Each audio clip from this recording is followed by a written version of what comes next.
Hello and welcome to the Confident at Work podcast. I'm your host and confidence coach, Anna Manning. And today we're talking about growth mindset. Maybe you've seen somebody posting on LinkedIn about growth mindset, but I really want to get in with you. I want to get in with you today. No, I want to get into it today and help you to think about growth mindset, whether or not you might like to have a growth mindset. And I'd like to help you think about how you can develop one and how it might be a beneficial thing for you at work. But the first thing I want to do is give you a bit of an overview of what these things actually mean.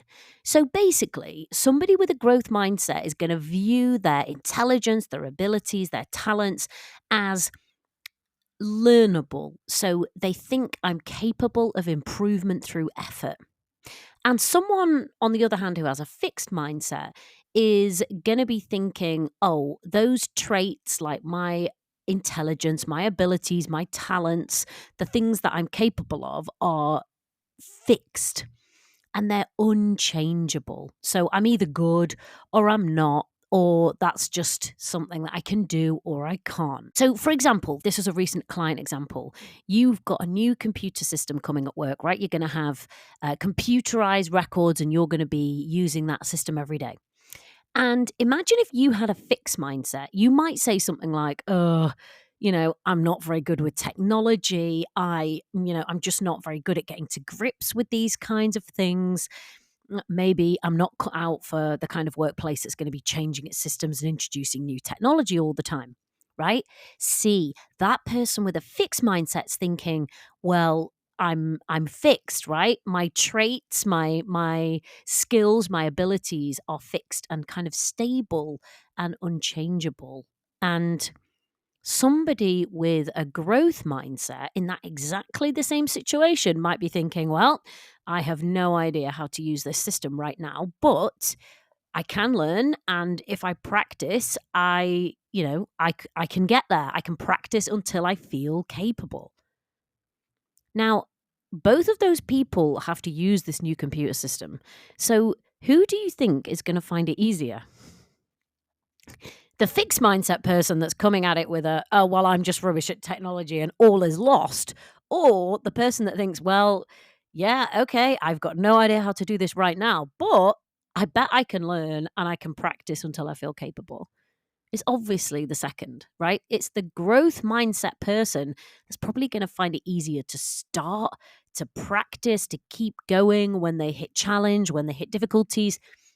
And that's just a tiny example of how having a growth mindset can help you. So this this concept of growth and fixed mindset was coined by a woman called Carol Dweck. So she is a psychologist and she was actually working in the field of education and specifically education for children.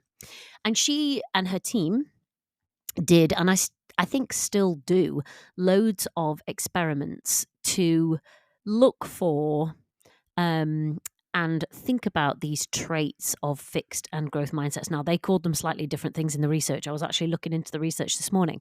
But for the purposes of what we're doing, and she called these in her book, she published a book in 2006 called Mindset, The New Psychology of Success. And in that book, she was saying that challenging situations can be quite catastrophic for those with fixed mindsets because the implication is that if they don't already have the skills or the intelligence to complete a task, basically they're stuffed. There's no chance that they can improve.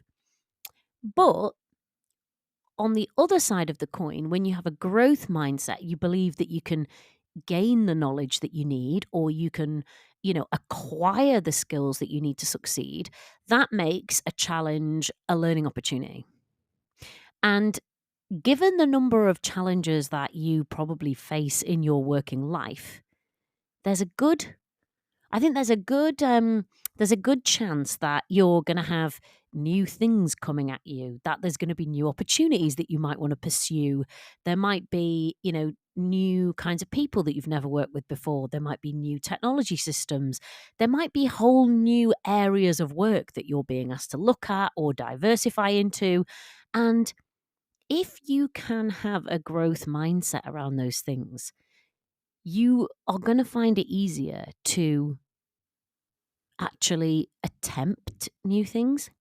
And really interestingly, and this maybe goes further than the stuff that we're going to talk about in the episode today, but she did more research. Carol Dweck did more research with her team that highlighted the fact that people who have a growth mindset can accept feedback on stuff they get wrong more readily and more easily, and they're more likely to lock in that feedback and learn from it so that they don't repeat the same mistake, which I thought was really interesting. So I said here that when we're thinking about growth mindset, it can help us in challenging situations, it can help us taking on new things, but I think it also helps us in terms of resilience and perseverance. And I wanted to give you a few just little examples of how a growth mindset or how having a growth mindset might be beneficial. So imagine I'm drafting something for the first time, right? I've never drafted this particular thing before, whatever that is, and it gets panned. It's not good. It comes back with loads of qualifiers, loads of comments, and I'm doing this for the first time, right? So if I've got a fixed mindset at that point, I'm just going to think, well, I just can't do that. I'm not going to attempt that again. That was a waste of time. I found an area that I just can't do and I'm rubbish at it. So never mind. But imagine I have a growth mindset. I'm going to think, oh, okay, well, that could have gone better. But all right, I can see that they've given me some I can see that I've got loads of room for improvement. I can see that they've given me some suggestions. Maybe with the next draft, I can work some of that stuff in there. And I think I could have a shot at, getting it closer to how it needs to be or how they want it to be. Imagine how those two people are going to feel differently when they have to actually, because let's face it, most of us don't have the opportunity of just walking away from something if it doesn't work very well. Most of us are going to have to persevere because there's somebody else that's going to be on the end of it that wants that document or that wants us to do something. But the fixed mindset person is going to find it really difficult to get back into that task and actually continue to the point where they can succeed. The growth mindset person is probably going to find it a little bit easier to get back into that task and start making those edits and those amends and learning the things that they need to learn. My next example is imagine I'm presenting at a board meeting and it's the first time or one of the first few times that I've presented at this particular board, and I get flustered and I lose my place. Now, imagine I'm looking at that situation with a fixed mindset. I might say, well, I'm just rubbish at presenting. I'm just not good at it. It's just not one of those things that I can do. And, so I'll either avoid it or I'll just have to be rubbish at it. Then imagine I'm looking at that same situation with a growth mindset. I might be thinking, well, I did get flustered and I lost my place. Not the best performance I could have given, but I reckon that there are people that might be able to help me to do this better. I reckon there's resources that I can probably look to that might make it a bit easier. I think there's things that I could do to do better next time. Maybe I'll have to try this 10 times to get as good as I want, but if I keep going, it's possible. Again, who's going to find it easier to go to that board and present next time? Because let's face it, most of us don't have the luxury of just deciding that we're not going to bother. It may be part of our job. Probably is part of our job. The growth mindset person is going to think, right, what can I do? How can I improve this? How can I go about this so that I can get a better result next time? Whereas the fixed mindset person is probably going to be ruminating on the failure, on what went wrong. There may be a bit of criticism coming in the side, and really, inadvertently, they're setting themselves up to make it even harder next time. And in my experience of coaching people, when you've got a fixed mindset around something like this, what you're probably going to do is kind of ignore the fact that that's coming up again in a month. You'll be like, oh, you just push it off because it's so uncomfortable to think about. And you can't do anything anyway because you're just rubbish at it. So what's the point? And then you're going to be panicking in the days before. It may even lead to you doing procrastination around your preparation. That fixed mindset's probably going to make it harder for you to go again.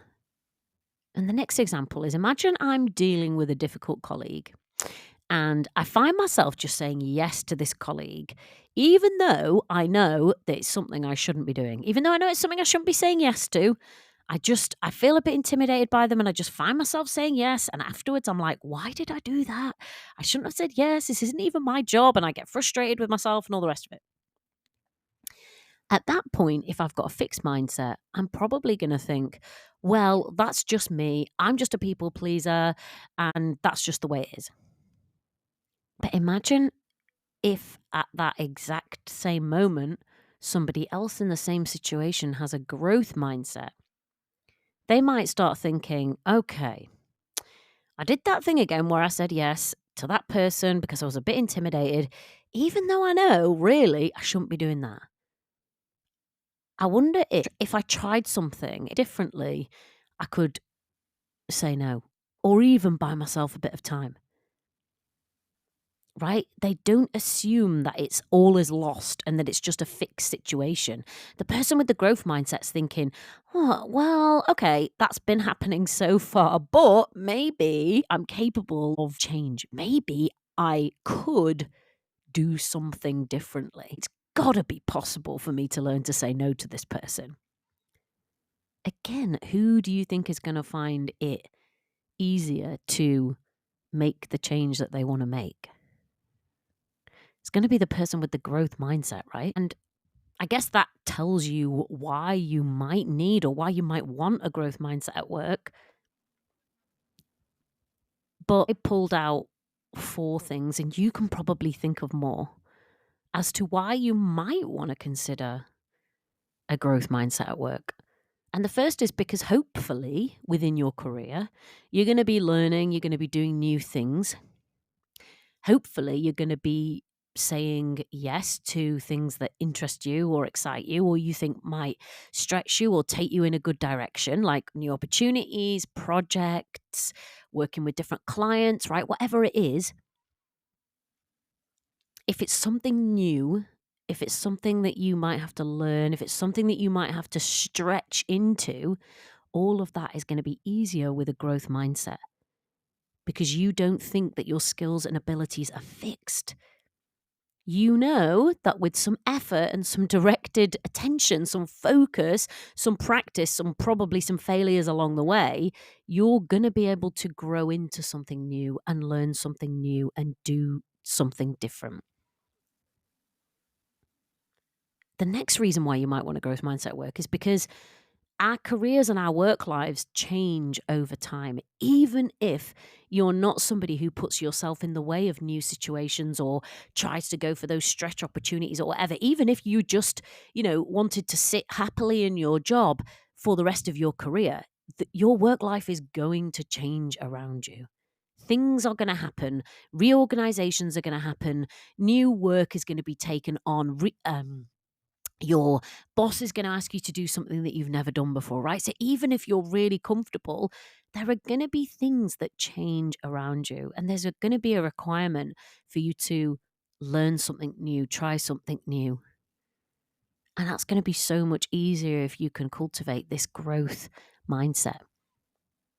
The third reason is that it helps you or it enables you to recover from failure and setbacks. So I mentioned earlier that part of Carol Dweck and her team's research in this area was looking at, and I actually read the research today. It's really technical, and they were looking at different brain regions that were activated when somebody got an answer wrong in a general knowledge test and then were told the right answer. And they found with the fixed mindset group, there wasn't as much processing activity happening in the brain when they were told that they'd got something wrong and told the right answer. So they were less likely to be able to recall that when they were given a surprise retest. But for the people who had more of a growth mindset, there was more brain activity happening when those people got told what the correct answer was. They think that allowed them to process that information, store it, and they did better on the surprise retest. So all of our work lives are going to include stuff that we get wrong, stuff that we don't know, stuff that's a failure, stuff that's a setback. But according to the research, if you have a growth mindset, you're more likely to be able to take the feedback, take the learning from things that didn't go right, and then reapply it, right? If we can apply this research, which was in education, to employment, then that means that you will be more likely to be able to take feedback, take learning, and then apply that, which is definitely going to help you. So that's kind of a self-fulfilling prophecy of a growth mindset. When you're in that fixed mindset, you're going to find that harder to do. And when I think about my own like adventures in fixed mindsetness, one of my fixed mindsets was definitely around doing maths, and I think I might have said this on the podcast before. So I had such a fixed mindset around maths. I was like, I'm just rubbish at maths. That's what I used to say, and that's what I used to think. And when I would be told like how to correct something or how to get something right, I would experience this like sort of blanking of my brain. It was like nothing was going on and nothing was going in. It was this weird, like blank state. You might experience this. Like if there's something where you just think you're really rubbish at it, or you don't know where you're at, you don't know what you're doing. It may be that you've got a fixed mindset like I did around maths, seem to learn or grasp. So that's the third reason why I think a growth mindset could be a great thing for you at work, because it helps you to learn, recover from stuff that goes wrong or isn't right, and then put it hopefully right for the next time. The fourth reason is because I think it helps you to process negative feedback. And this is related to number 3. But many of us, and I used to find negative feedback extremely painful. I didn't like it. And maybe one of the reasons was because I had a fixed mindset around some of the stuff that I was doing. But when you have a growth mindset, you're more likely to be able to hear feedback or criticism and actually be able to hear it, process it, and do something with it. And now, what one of us doesn't actually need to do that in a workplace setting? All of us are going to come against stuff which isn't perfect, right? All of us would like to sail through life with everyone just being like, oh, you're unbelievably amazing, and this was perfect on your first attempt. And yeah, but it just doesn't happen, does it? Especially when you're someone who is learning and doing new things, right? But having a growth mindset might help you to be able to process that feedback and then correct and then learn. So I've talked about why you might want to have a growth mindset and how it might help you. But you might be thinking, well, all right, great, but how do I actually do that? And Carol Dweck, the woman who I talked about who did this research and led this research, she has 4 ideas that I'm going to share with you, which she thinks are helpful strategies for developing a growth mindset. And the first one is to notice and question your reactions. So she says, pay attention to the thoughts and feelings that arise when you get critical feedback. And if it stings, which maybe it does, you could be misinterpreting someone's criticism of your work as a criticism of you. And what happens when you take something as a criticism of you is we tend to, as humans, shut down. We tend to shut down and close up. Some of us kind of power down. That's what happens to me. Some people go on the defensive, right? We're all different. But think back to the last time you got some critical feedback. How did you respond? How did you react? Did it sting? If it stung, was it because maybe you were interpreting that as a criticism of you and a failure in you rather than a criticism or a failure of the work? And take a moment to think about what the outcome would have been when you'd received that feedback if you'd been able to stay curious and stay open rather than shutting down or going on the defensive. What do you think would have happened? And that really is part of that growth mindset, is because you have this belief in your ability to improve and to grow, instead of shutting down when you get that moment of feedback, you can actually stay open and be curious and hear it and then apply it. So that was the first one. Notice and question your reactions. The second advice she has is to get proactive. And she says, take an active role in seeking feedback instead of waiting for it to come to you. And that this approach can help you to frame the conversation in the most helpful way and make a habit of asking for feedback in your quest for learning and growth. Now, I don't know whether my old boss had read this book by Carol Dweck and taken this to heart, because he was so good at asking for feedback and seeking feedback, and not in the way that a lot of my clients do, right? So hear me on this. A lot of my clients will seek reassurance really rather than feedback, because they want to be told you are doing a good job, you are on the right track, etc. I think feedback is different. Feedback, almost you're inviting the critique of where something could have been better. So it's not, I'm looking for reassurance and I'm looking for you to tell me that I am doing a good job and everything's great. Seeking feedback, the way I look at it, is you really are inviting that critique. And my old boss used to do this so well. He modeled it so well. He would invite critique of the way he'd handled something or the way he'd approached something or a piece of work. And then he would really stay open and curious, and he would listen to what you had to say, and then he would apply it, and he would tell you how he'd applied it. And you could see that he'd applied it. Like, he was a master at this. Now, I don't know whether he was doing on purpose.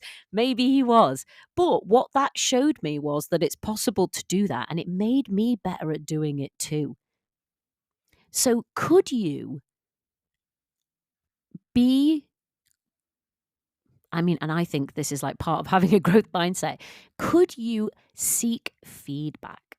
Could you seek a critique of your work or your contribution or whatever, and then be able to stay open enough to really hear it and use it and learn from it and be proactive about that? And I'm going to talk in a little bit about some of the challenges of doing this stuff, because I recognize there are them, and I have a particular framing that I want to take you through. But for now, we'll get on to number 3 of what Carol Dweck recommends, which is stepping outside yourself. So if you feel yourself reacting negatively, let's say you're getting some feedback or you've got that critique or you're learning something and it's just not quite working yet, pause and consider what you would tell a friend or a coworker who got that same critique. And this has the helpful effect of doing what they call psychological distancing, which is it takes you slightly outside, right? Step outside yourself. That's the advice. And it's a shift in perspective. And sometimes that's all it takes to kind of look at it from a completely different angle. So when we're stuck inside ourselves, we might react negatively to feedback or to a failure or to criticism. But if we looked outside and said, hang on, like, what would I say to a coworker who'd got that critique? Like, here's an example of mine. I was asked to devise a matrix for looking at projects, right? And I had to devise this particular matrix.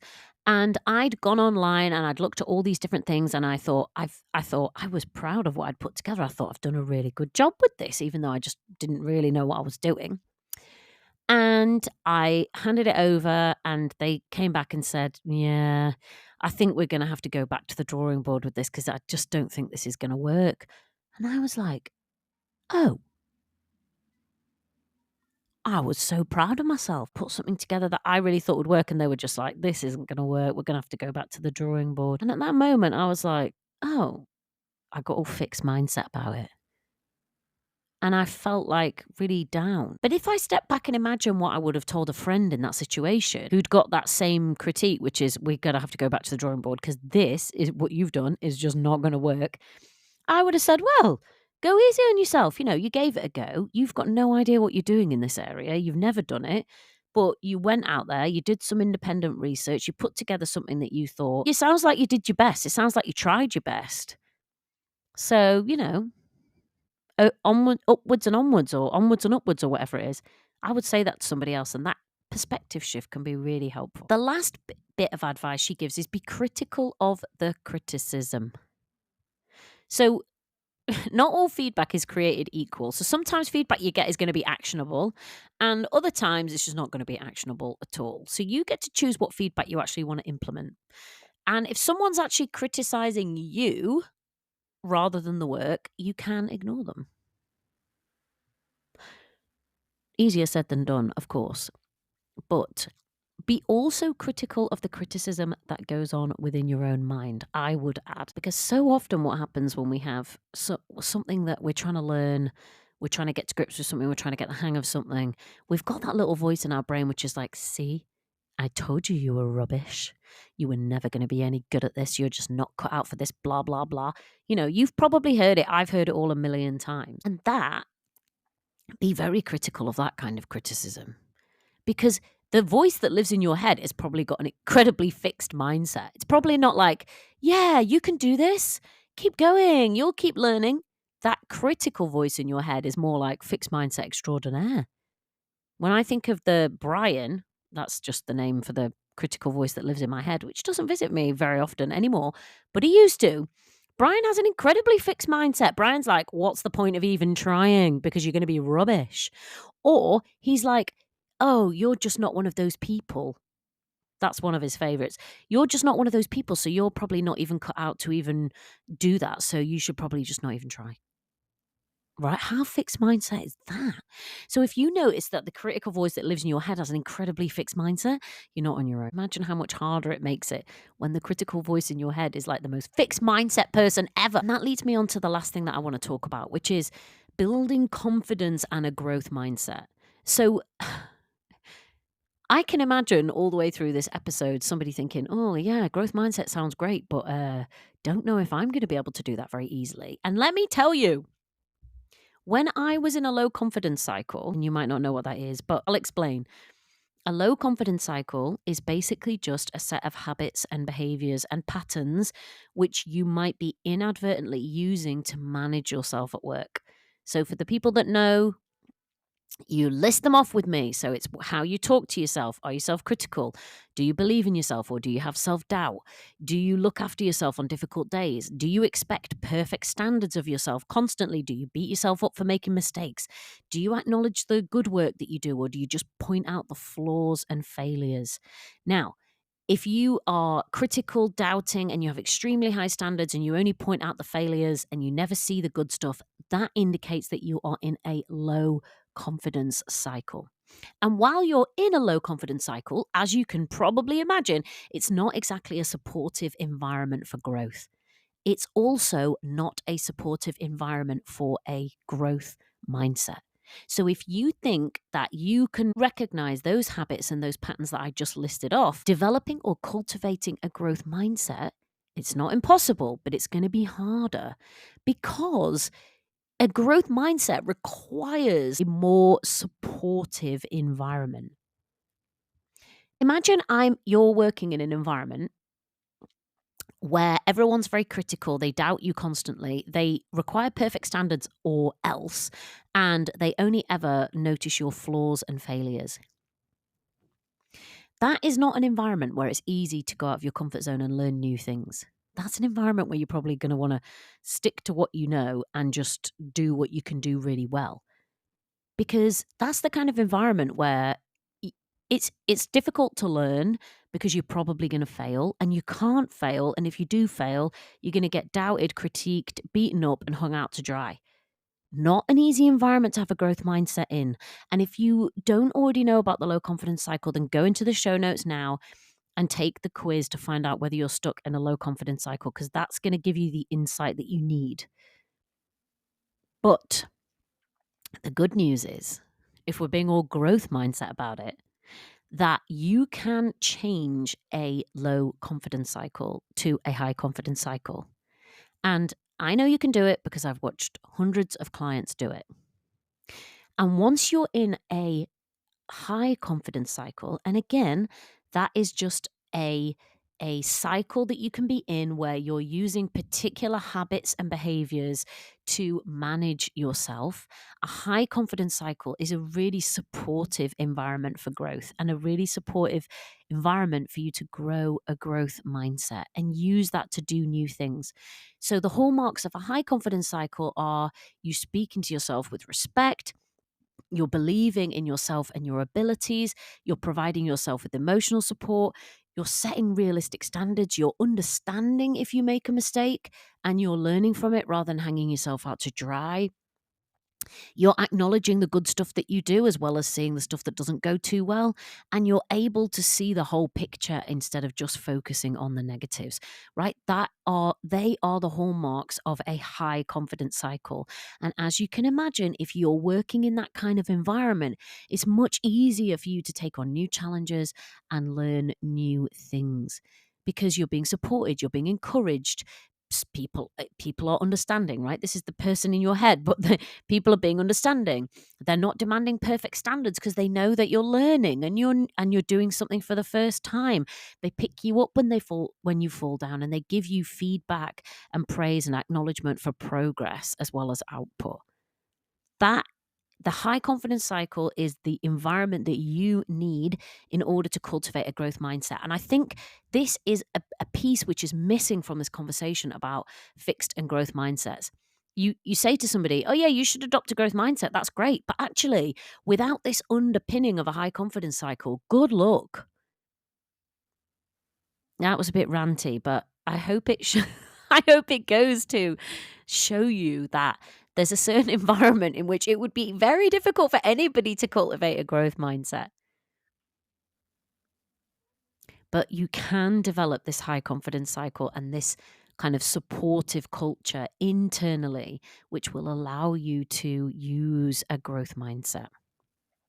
So, that's all I have for you on growth and fixed mindsets. And I hope I've convinced you that a growth mindset might be something that would be good for you to build. And I hope you can also see that if you're stuck in a low confidence cycle with all of those punishing habits and behaviors inside your own mind, cultivating and adopting a growth mindset is going to be very, very hard for you to do. But if you can get into a high confidence cycle, you're much more likely to be able to use that growth mindset, to be able to do new things, to be able to try new things, to be able to fail, to be able to pick yourself up and keep going. It's certainly been my experience. And it's been the experience of the clients that I've worked with too. So that's all I have for you today. If you want to find out about coaching with me, then there is a link in the show notes where you can click through and book a call to talk to me. I'll listen to your challenges. I'll listen to the goals that you have and the things that you want to do in terms of your work life. If I can help you, I'll tell you. And if I can't, I will tell you that too. Also, I am cooking up something exciting in terms of a training program. And the training program is going to be I think, a 6-week program to take you from a low confidence cycle into a high confidence cycle, which will support you with growth mindset. And I'm not sure exactly when it's going to be coming, but in the next few months. And if you want to take that quiz to find out whether you're in a low confidence cycle and get some insight based on the results, there is a link to that in the show notes too. Okay. Thank you for sticking with me. And if you are a long-time listener, thank you and welcome back. And if you are a new listener, you're very welcome here. And I will see you in the next episode. Bye.